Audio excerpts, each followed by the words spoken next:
Hey everyone, Tim Schofield here from QBKing77.com, here to do my full review on the Google Nexus 6 made by Motorola. So I've been using it for a long time now, actually. As soon as it came out, day one, I've been doing a lot of Lollipop coverage. I'll link to the Lollipop videos in the description of the video, but I've been doing a lot of software coverage. Now it's time to look at the hardware and just the overall feel and look of the device. And like I said, lots of hands-on, so check it out. Let's get into the review.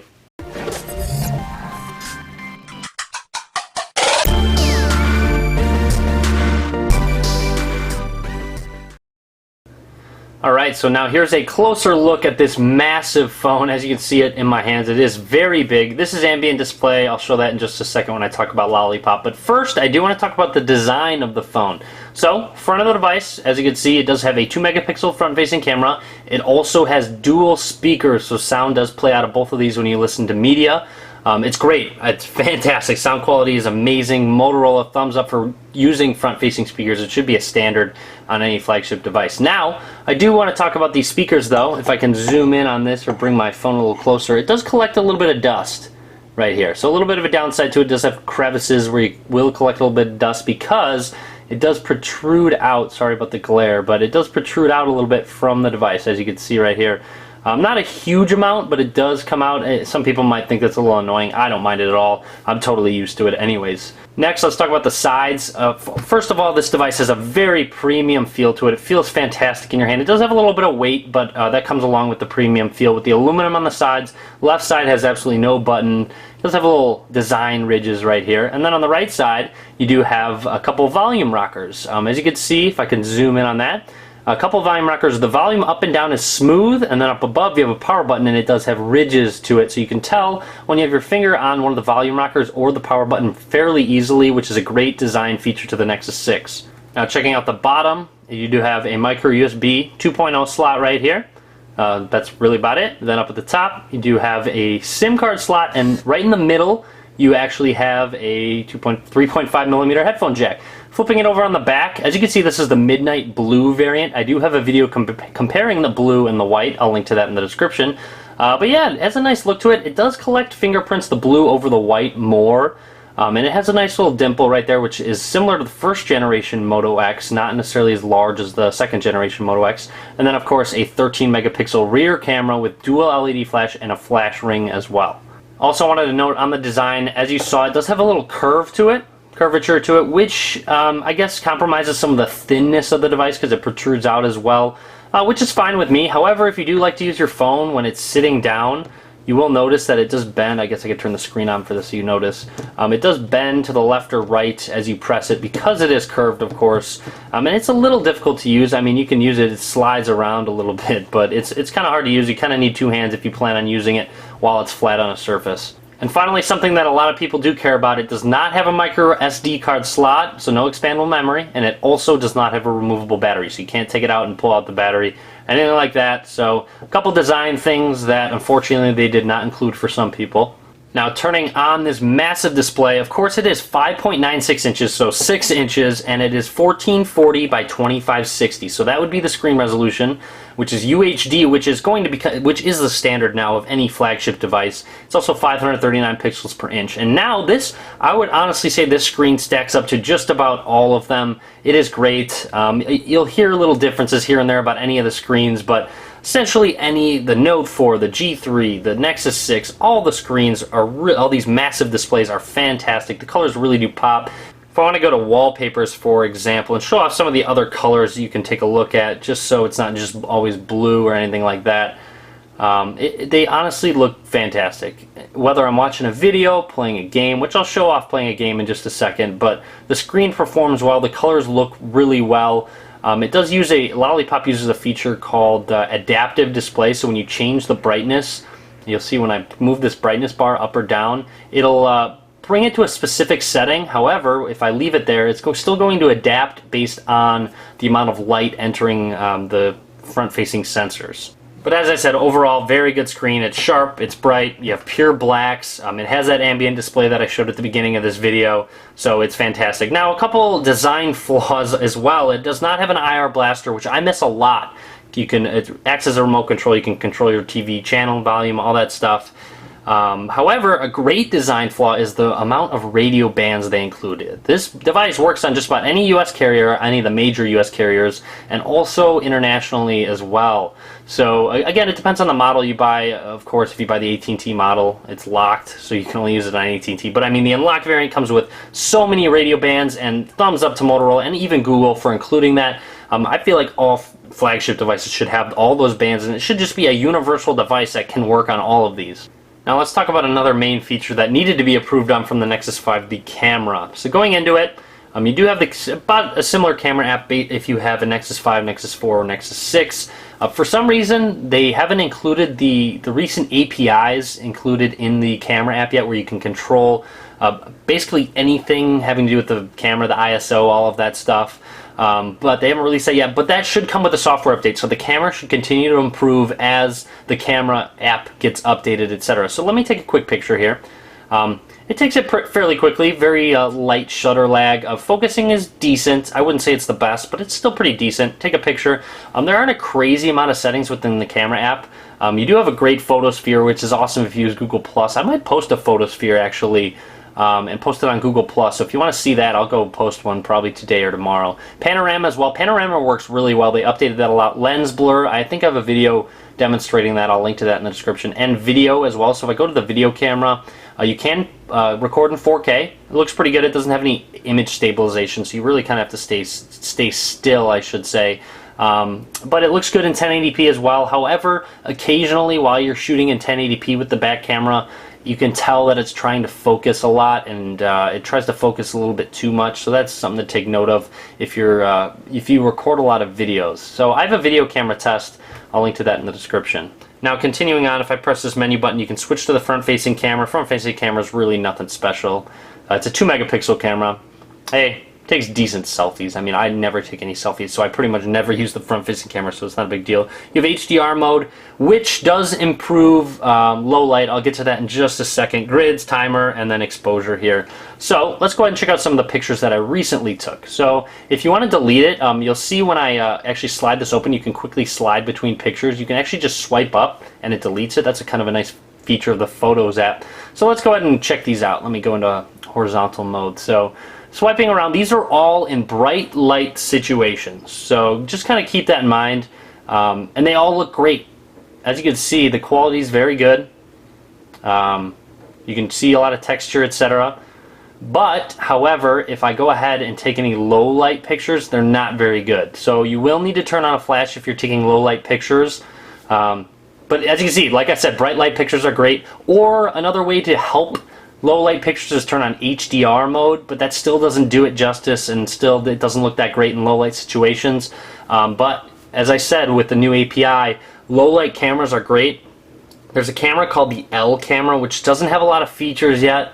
And there will be more in the Play Store as well that utilize this, but the L camera does look pretty good. It uses the latest API, so you'll see the exposure doesn't change automatically. Once you tap on the screen, it'll compensate for the amount of light, but it does look good in low light as well. It looks better than the normal camera application. I'll link to the L camera if you have a Nexus 6 only in the description of the video.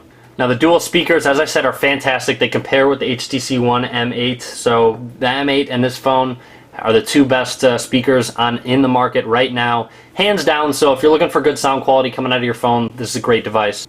It's also good to note that phone quality is very good. Calls are great on both ends, receiving with the microphone and listening with the earpiece. Now let's go ahead and talk about one of the most important features for me, which is battery life. As you can see, I only have 9% battery remaining. You can swipe down and tap on this battery icon, and it brings you to your battery settings, I guess letting you know how much time you have left on battery. Screen on time as well. You'll see right now I've used 3 hours and 9 minutes. Don't take that as regular use. I left my phone off the charger overnight. Really haven't used it too much, so it's kind of skewed as of today. Today was just a little off day for some reason with the battery life, but I consistently get a little bit over 4 hours screen on time, and it does generally get me through the day. I usually don't need to charge it. However, if I ever do need to charge it, it does have quick charge mode where you plug it in. I forget the exact increments. I'll post them if I find them, but a certain amount of time, 15 minutes, will get you 15%. I don't know exactly what it is, but it's really quick. So even if I plug it in for 5 minutes, I'll get a decent amount of charge in, and it will last me for a good amount more time. And like I said, it does last me just about all day. However, I feel like battery life will be improved with future software updates. It seems as if there might be a couple bugs that drain the battery, maybe having to do with data connection or anything like that, but we'll take a look into it, and hopefully, as I said, as updates come, which they will come first to the Nexus 6 because it does run the stock Android. So like I said, it's very good right now, but it could be better. The Note 4's battery is actually better than the Nexus 6's, so kind of taking a look at that. Maybe once Lollipop gets its updates, the battery life might be better on the Nexus 6 over the Note 4. Now I want to go ahead and talk about the operating system, Android 5.0 Lollipop, and I guess just performance in general using the quad-core Snapdragon 805 processor. So, interesting, like I said, they have top-of-the-line specs. They have 3 gigs of RAM. Using this has been great. It's been a good experience. I do have a full Lollipop review in the description. I'm not going to cover everything on Lollipop, but I have a full review in the description if you want to see more from the operating system, maybe a little more intricate things. Like I said, it'll be linked in the description. Now, to start off with maybe some of the bad, occasionally I will get a little bit of lag, not a lot, just a little bit. It's not crazy bad or anything like that. But it should not be happening, just certain things that do happen. Even when I install apps, while an app's installing, I know it's using a lot of processing power. However, some apps take a while to open occasionally. Not a while, but longer than they should to open and close. It's not too big of a deal. You'll see that there are nice animations to it as well when I press on the dialer. That's my favorite animation, actually, when I press on that dialer and it opens up and pops there. So Lollipop does include a lot of animations. They could include more in the future depending on what they decide to do. But like I said, opening certain applications, not all of them, only certain ones, can sometimes take a little bit of time depending on, I guess, what's going on in the background, all that stuff. I don't do too many things going on in the background, and I guess it does take a little bit of time. Only occasionally. It's not often. It's only occasionally, and I feel like a software update will fix that. Now, another thing I wish they included with Lollipop is, with their stock apps, a dual pane view. With a 6-inch display, you have a lot of screen to work with, and maybe when I went to landscape mode, I wish it would show certain things on the left, like like an email, and then it would open it on the right, so I could view it there, but it does not, like a tablet view kind of thing. I mean, this is a 6-inch display, and I wish there was an option to toggle that mode, the tablet display or phone display, for those of you that use a 4-inch display, a 5-inch display. That'd be a very cool feature, and I think that should be implemented in the Lollipop. Another one is there's no split screen. The LG G3 and the Note 4 and Note 3 and S5 all have the dual view where you can have 2 apps running at once. Even the Note 4 has little window panes that you can have multiple apps, you can go between them, and it's really great for multitasking. With the 6-inch display, you need to utilize that, so they should have it implemented in Android 5.0, at least a 2-app display. So that's what comes along, that's the sacrifice you have at the moment with stock Android versus manufacturer overlays on the software. Now, enough about that, let's talk about Lollipop itself. So, bring it on the notification bar. It has a really nice look to it. Material design is the update. It does have a decent amount of white to it. You can swipe away your notifications, of course. You swipe down twice, so you'll see once, twice. Brings up these quick panels, which is great. You can also swipe down with 2 fingers to quickly get to these quick panels. Wi-Fi, Bluetooth, mobile networks, airplane mode, auto rotate, flashlight, and also location and cast screen. Cast screen is great if you own a Chromecast, which I do, so it's fantastic. You can just cast your entire screen, whatever you're playing on there, anything like that. You'll see up here you have a little icon, multi-user support. Another fantastic feature if you have multiple people using your phone. Let's say you have a kid or anything like that, or you want to add a guest, so if someone wants to play around your phone, you can just add a guest. That's another awesome feature. Another great one, screen pinning. So down here you have a back button, a home button, and a recent apps button. So go to that, and it'll bring up the most recent apps. As you saw, that took a little bit of extra time to open up that recent apps. Hopefully in the future, the software update will fix that, but that kind of thing I don't think should be happening with this top-of-the-line specs. Anyways, it has something called screen pinning. So if I pin this app, it's going to open the app, and now I'm going to use Start, and it's pinned here. So if I press the home button, nothing's going to happen. If I press the back button, nothing's going to happen. If I press this recent running apps button, nothing's going to happen. They can't leave this pinned app unless they press and hold back button and the menu button right here. You have to, and it says screen unpinned, and there you go. Now you can exit out of it. So that's good if you are lending your phone to a friend or a kid. You don't want them exiting out of the game or the specific app that you're in. Another nice feature of Lollipop. Now go ahead and go into the settings, swipe down, go to settings. Pretty standard. That's not too difficult to use if you're just starting off on an Android phone display. Obviously, you know it's going to be the various screen settings, such as, like I said, adaptive brightness. You can turn that off if you don't like it. Ambient display, talked about that as well. And cast screen, you can go to those settings. Sound notification. These are all very self-explanatory. If you want to go to app settings, location, security, there's a nice screen lock and smart lock feature, which I have a full review of. I don't want to talk about it now, but you definitely want to check that out, the smart lock feature. It uses face unlock, and also with the pattern and such, it'll use face unlock in the background to bypass that security just because it recognizes your face. So be sure to check that smart lock video out. I'll link to it in the description, of course. So like I said, pretty self-explanatory menu button. Alright, but like I said, it is a very good phone. Here's me playing Temple Run game. The app developer kind of needs to optimize the app, actually. As you can see, the recent running apps button. It doesn't go into full screen mode. I'll show you an app that does in just a second, but you'll see graphics look great, colors look great. The screen is fantastic. So if I press the home button and exit out of that app, and then let's say I go to a game called Two Dots, it's going to utilize that full screen, that full 5.9, what is it, 6 inches, the 6-inch display. If you want to bring up the status bar or the bottom buttons, you just have to swipe from the top or bottom, but otherwise it utilizes it all. Same with YouTube videos, other various videos. So if you're a high multimedia user, this is a great display, a great phone for you, especially with the front-facing speakers as well. Now, like I said, this phone does need some improvements on maybe the camera app. Hopefully battery life can get improved a little bit. Maybe added animations, subtle animations, not intensive, heavy animations. But I feel like with the Snapdragon 805 and this 1440 by 2560 display, it needs to be optimized in the future with the software update. And like I said, we'll see with all the pixels, all the things that need to go through this huge screen that might affect battery life, and that might contribute to that little lag that occasionally occurs. You'll see opening these apps, it didn't occur at all. It opened right away. It's not a common thing, but it does happen. I'm glad you saw it when I opened it. I pressed that menu button. Even pressing the home button there, it kind of took a little bit of time for that app to go away. If you're someone that does like stock Android and can handle this huge screen, I'd say it's a go.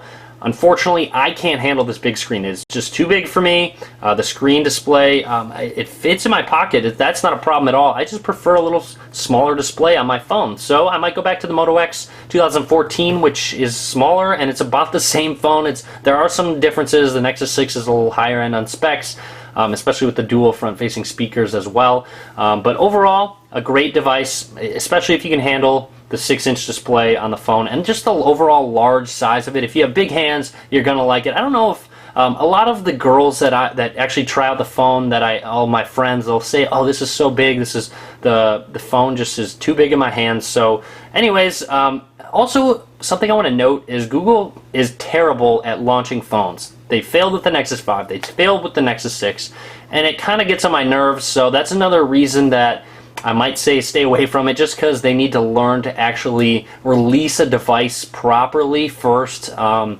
With that limited stock, they couldn't even, I mean, it was in stock for maybe 5 minutes, if that, when they first released it. And it was a huge joke. So that's just something to mention. I mean, obviously, if you waited till now, actually, it's been over a month, I believe. If you waited till about a month, now you can just about get it anywhere. But like I said, overall, it needs some work. Google needs some work with their launches, but the phone overall is great. I've had a good experience with it. Press the power button, you only have a power off menu. Like I said, check out that Lollipop review if you'd like to check that out. It's missing a fingerprint scanner as well. They didn't include that. It's a little unfortunate, but it includes a lot of great features with Lollipop, and just overall, yeah, I've had a good experience with it. The screen's too big, so I'm probably going to go back to the Moto X, maybe the G3 once it gets Lollipop. We'll see. I'll do a video at the end of the year posting my favorite phone, etc. But let me know what you think. Leave a comment. Happy to hear from you guys. Hope you guys liked this video. If you did, I'd really appreciate it if you could give it a thumbs up. You'd also subscribe to me on Facebook, Twitter, on YouTube, actually. You can follow me on Facebook, Twitter, Google+. All links will be in the description of the video below. And as always, guys, thank you for watching.